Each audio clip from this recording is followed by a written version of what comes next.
بسم اللہ الرحمن الرحیم۔ السلام علیکم۔ آج ہم آپ کے لیے معروف روحانی اسکالر خواجہ شمس الدین عظیمی صاحب کی کتاب ذات کا عرفان کے پارٹ نمبر 11 صفحہ نمبر 88 سے ریکارڈنگ کا آغاز کر رہے ہیں۔ عمل کے صحیح نتائج اس وقت سامنے آتے ہیں جب ہماری صلاحیتیں، دلچسپی اور یکسوئی ایک جگہ مرکوز ہو۔ یکسوئی حاصل نہ ہونے کی وجہ سے روشنیاں بکھر جاتی ہیں۔ یہی حال تعویذ کے اوپر لکھے ہوئے نقوش اور ہندسوں کا بھی ہے۔ کوئی عامل جب تعویذ لکھتا ہے تو وہ اپنی صلاحیتوں کو روب عمل لا کر اپنی ماورائی طاقتوں کو حرکت میں لے آتا ہے۔ قرآن پاک میں ارشاد ہے، پاک اور اعلیٰ ہے وہ ذات جس نے معین مقداروں کے تحت تخلیق کی۔ تعویذ کے اوپر لکھے ہوئے نقوش اور ہندسے بھی اس قانون کے پابند ہیں۔ علم لدنی میں یہ پڑھایا جاتا ہے کہ یہاں ہر چیز مثلث، ٹرائی اینگل اور دائرہ، سرکل کے تانے بانے میں بنی ہوئی ہے۔ فرق یہ ہے کہ کسی نوع کے اوپر دائرہ غالب ہے اور کسی نوع کے اوپر مثلث غالب ہے۔ مثلث کا غلبہ ٹائم اسپیس کی تخلیق کرتا ہے اور جس نوع پر دائرہ غالب ہوتا ہے وہ مخلوق لطیف اور ماورائی کہلاتی ہے جو ہمیں نظر نہیں آتی، جیسے جنات اور فرشتے۔ انسان چونکہ اشرف المخلوقات اور اللہ تعالیٰ کی بہترین صنائی ہے، اس لیے وہ چاہے تو خود کو مثلث کے دباؤ سے آزاد کر کے دائرہ میں قدم رکھ سکتا ہے۔ جیسے ہی وہ دائرہ کے اندر قدم رکھ دیتا ہے، اس کے اوپر جنات کی دنیا اور فرشتوں کا انکشاف ہو جاتا ہے۔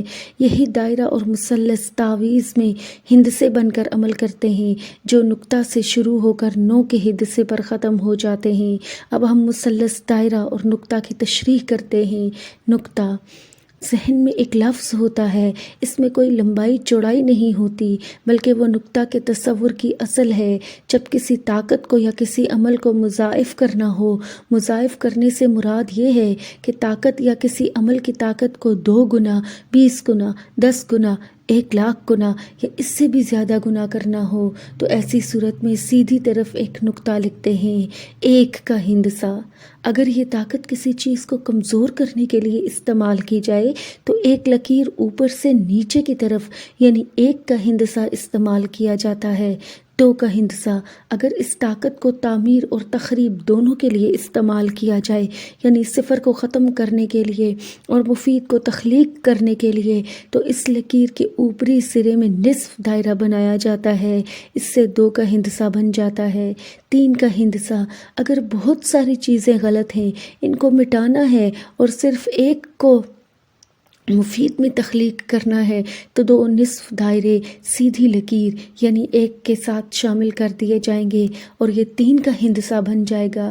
4 کا ہندسہ اگر ایک غلط کو حذف کرنا ہے اور دوسری بہت سی مفید طاقتیں تخلیق کرنی ہیں تو الف مکسورہ اور نصف دائرہ کو 1 کے ہندسے میں ملائیں گے، یہ 4 کا ہندسہ بن جائے گا۔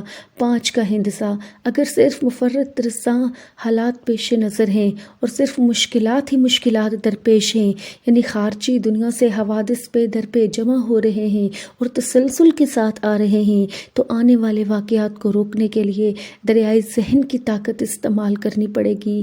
اس کا طریقہ یہ ہوگا، 2 نصف دائروں کو اس طرح ملایا جائے جس میں مثلث نمایاں ہو، یہ 5 کا ہندسہ بن گیا۔ 6 کا ہندسہ اگر ذہن کے اندر تعمیر کی صلاحیتیں معطل ہیں تو ان کو حرکت میں لانے کے لیے 1 کے ساتھ بائیں طرف اوپری حصہ پر نصف دائرہ کا اضافہ کر دیں گے، یہ 6 کا ہندسہ بن گیا۔ 7 کا ہندسہ مشکلات و ناسازگار حالات اگر طبیعت اختراع کر رہی ہے اور انسان کام کرتے کرتے صحیح کام کو خود ہی لگاؤ دیتا ہے، یعنی کوئی ایسی حرکت کر بیٹھتا ہے کہ اس کے مفید نتائج نہ نکلیں، تو اس کے لیے 2 خط استعمال ہوتے ہیں، ایک سیدھا اور ایک آڑا، دونوں کو ملا دیا جائے تو 7 کا ہندسہ بن جائے گا۔ اس سے ذہن کی تخریبی حرکات، اشتعال اور تباہی کے رجحانات مسدود ہو جاتے ہیں۔ 8 کا ہندسہ تخریبی حرکات، اشتعال اور تباہی کا رجحان اور اس قسم کی دوسری چیزیں اگر ماحول سے آ رہی ہیں اور طبیعت ان کا اثر قبول کرنے پر اس لیے مجبور ہے کہ وہ ماحول کی پابند ہے، اس قسم کے آنے والے بیرونی حملوں کو روکنے کے لیے 2 آڑے خط استعمال ہوتے ہیں، ان سے 8 کا ہندسہ وجود میں آتا ہے۔ مثلث گھر میں یا وراثتاً تخریبی آثار ملیں ان کو ختم کرنے کے لیے 3 آڑے خط تعویذ لکھے جاتے ہیں جو مثلث شکل اختیار کر لیں گے۔ اسلاف میں ورثہ میں ملی ہوئی بیماریوں، بری عادتیں ختم کر کے تعمیر مقصود ہو تو اس مثلث میں ایک نقطہ لگا دیا جاتا ہے، اور ان تخریبی ورثوں کے علاوہ آسمانی بلائیں، آسیب، گیس، ہوا کے زہریلے جراثیم، مونو گیس، وبائی لہریں وغیرہ وغیرہ کی روک تھام ہو جاتی ہے۔ خون میں سقم واقع ہو جائے، کینسر لاحق ہو جائے تو ایک سیدھی لکیر ایک کے اوپری سرے کو کاٹتے ہوئے نصف تک مثلث بنا دیا جاتا ہے۔ یہ کینسر اور کینسر کی قبیل کے دوسرے امراض کا شافی علاج ہے۔ 9 کا ہندسہ۔ اب رہ گیا 9 کا ہندسہ۔ 9 کا ہندسہ چھپی ہوئی چیزیں اور وسائل معلوم کرنے کے لیے، یعنی روپیہ، پیسہ، ضروریات کی چیزیں، کھانے پینے کی چیزیں، کھانے پینے کی چیزیں حاصل کرنے کے لیے کئی طریقوں سے لکھا جاتا ہے۔ کاغذ کے اوپر، دھات کی پتریوں کے اوپر، جھلی کے اوپر، کھال کے اوپر، ہڈی کے اوپر، یکساں سطح کے اوپر، گولائی کے اوپر، ناخن کے اوپر، سونے چاندی اور انگوٹھی میں نگینہ کے اوپر۔ جو مسائل سمجھ میں نہ آئیں ان کو حل کرنے کے لیے بھی 9 کا ہندسہ استعمال ہوتا ہے۔ جو امراض بہت پیچیدہ ہوں ان کو دفع کرنے کے لیے بھی یہی 9 کا ہندسہ لکھا جاتا ہے۔ خاص طور پر پاگل پن، مرگی، مالی خولیا، مایوسی، احساس کمتری، کند ذہنی کو دور کرنے اور حافظہ بحال کرنے میں 9 کا ہندسہ عجیب و غریب صفات کا حامل ہے۔ 9 کا ہندسہ غلط تحریکات کو رفع کرتا ہے اور ذہن کے اندر مفید تحریکات کو جنم دیتا ہے۔ عالم اعراف اور عالم برزخ میں فرق۔ سوال: عالم اعراف اور عالم برزخ میں کیا فرق ہے؟ جواب: عالمین کے 3 رخ ہیں۔ ایک رخ نورانی عالم ہے، دوسرا رخ روشنی کا عالم ہے، تیسرا رخ تخلیق یا عالم ناسوت کا عالم ہے۔ کائناتی فارمولوں کو سمجھنے کے لیے یہ بات ذہن نشین ہونا ضروری ہے کہ جب کائنات میں خد و خال ظاہر ہوتے ہیں تو زمان پردے میں چلا جاتا ہے، اور جب کائنات کے اندر موجودات کی تصویریں خد و خال سے ماورا ہو جاتی ہیں تو مکان زمان میں پیوست ہو جاتا ہے۔ کائنات زمانیت میں ظاہر ہوتی ہے تو اسے نزولی حرکت کہا جاتا ہے۔ جب مکانیت پس منظر میں چلی جاتی ہے تو اسے عمودی حرکت کہا جاتا ہے۔ نزول و صعود کا پورا سلسلہ لوح محفوظ پر نقش ہے۔ لوح محفوظ اور عالم ناسوت کے درمیان جو پردہ واقع ہے اس کو برزخ کہا جاتا ہے۔ لوح محفوظ سے چلنے والی تصویریں جب عالم ناسوت میں خد و خال کے ساتھ مظہر بنتی ہیں اور مظہر بن کر لوح محفوظ کی طرف صعود کرتی ہیں، تب لوح محفوظ اور عالم ناسوت کے درمیان ایک پردہ اسکرین آتا ہے جسے عالم اعراف کے نام سے جانا جاتا ہے۔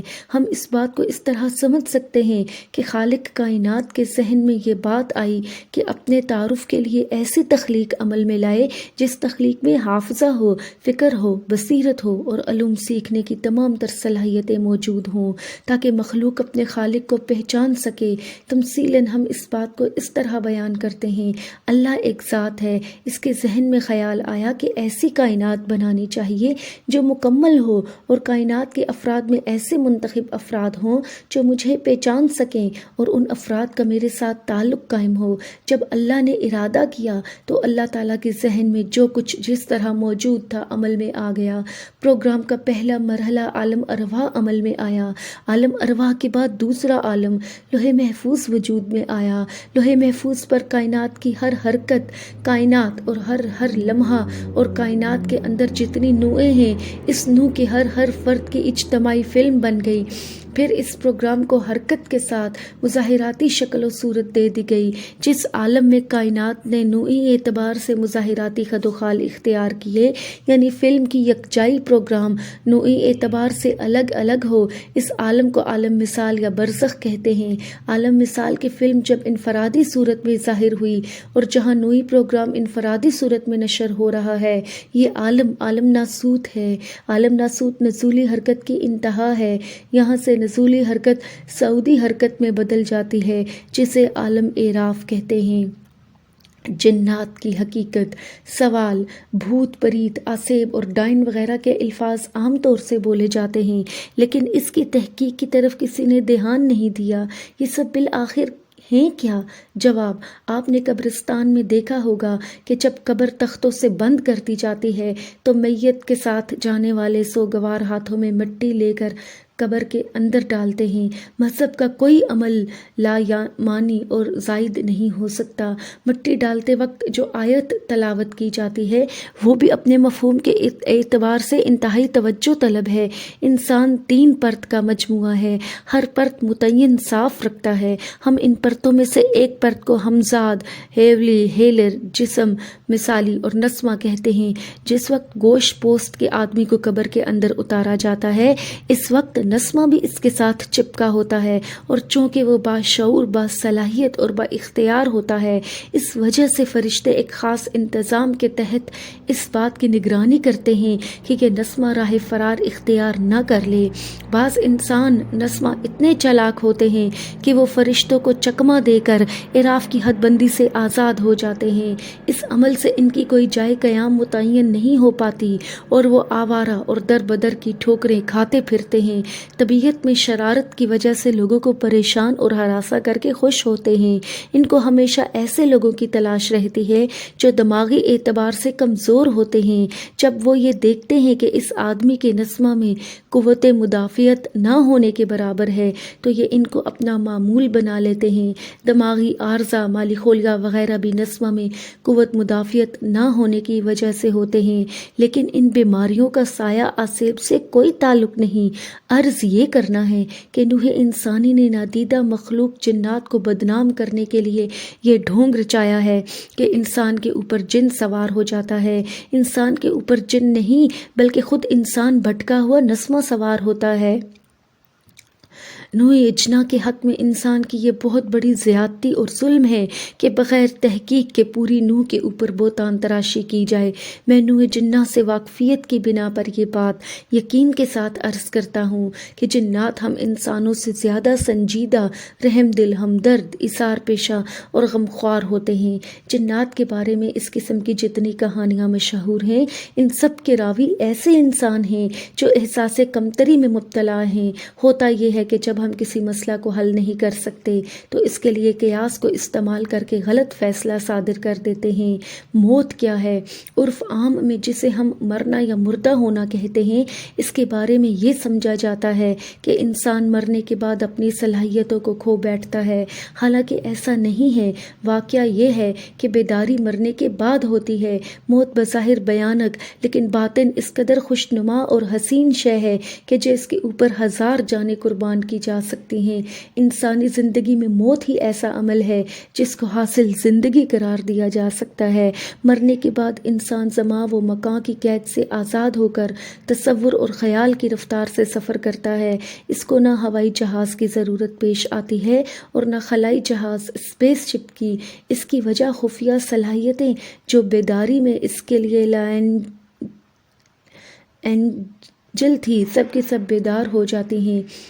اگر کسی انسان میں صلاحیت موجود ہے کہ وہ 1 ٹن وزن اٹھا سکتا ہے تو وہ اس عالم آب و گل میں مہینوں اور برسوں ریاضت اور مشقت کر کے اس پر دسترس حاصل کرتا ہے، اور اس کے لیے بھی ہرگز یہ نہیں کہا جا سکتا کہ یہ مستقل ہے۔ اگر کوئی انسان قوت ارادے کی مشقوں پر عبور حاصل کر لینے کے بعد کسی آدمی کو متاثر کرتا ہے تو اس کے لیے کم و بیش 30 سال کا کورس ہے، لیکن پھر بھی ضروری نہیں ہے کہ وہ ہر آدمی کو متاثر ہی کر سکے۔ اگر کوئی عامل عمل و شغل کے نتیجہ میں کسی فرد کو اپنا معمول بنا لیتا ہے تو اس بات کی کوئی ضمانت نہیں دی جا سکتی کہ اس کی نوع کا ہر ذی نفس اس کا معمول بن جائے گا۔ برخلاف اس کے مردہ جسم گوشت پوست کا جسم نہیں میں یہ صلاحیت بدرجہ اتم موجود ہوتی ہے کہ وہ بغیر کسی مشق اور عمل و شغل کے کسی بھی شخص یا حیوان کو متاثر کر سکتا ہے۔ ارشاد ربانی ہے، یخرج الحی من المیت و یخرج المیت من الحی، یعنی ہم زندگی موت سے نکالتے ہیں اور موت زندگی سے نکالتے ہیں۔ آیت مقدسہ ہمیں تفکر کی دعوت دیتی ہے۔ مفہوم بالکل صاف ہے۔ موت اور زندگی کوئی الگ الگ شے نہیں ہے۔ موت اور زندگی نام ہے انسانی صلاحیتوں اور اوصاف کا۔ ایک وصف زندگی ہے اور دوسرا وصف موت۔ اس زندگی سے پہلے ہم جہاں بھی تھے اس کو موت کے علاوہ کچھ نہیں کہا جا سکتا، اور اس زندگی کو گزار کر دوسری زندگی کو اپنانے کا نام بھی موت ہے۔ انسانی زندگی کا وصف جس کا نام موت ہے سب کا سب غیب ہے۔ یہ وصف انسانوں کو زمانی اور مکانی قید سے آزاد ایسی کیفیات سے روشناس کراتا ہے جہاں انسان کا ارادہ حکم کی حیثیت رکھتا ہے۔ انسان کی خواہش اگر یہ ہے کہ وہ سیب کھائے تو اس کے لیے صرف سیب کھانے کا ارادہ کر لینا ہی سیب کی موجودگی کا سبب بن جاتا ہے۔ اب صفحہ نمبر 96 پر اختتام ہوا چاہتا ہے۔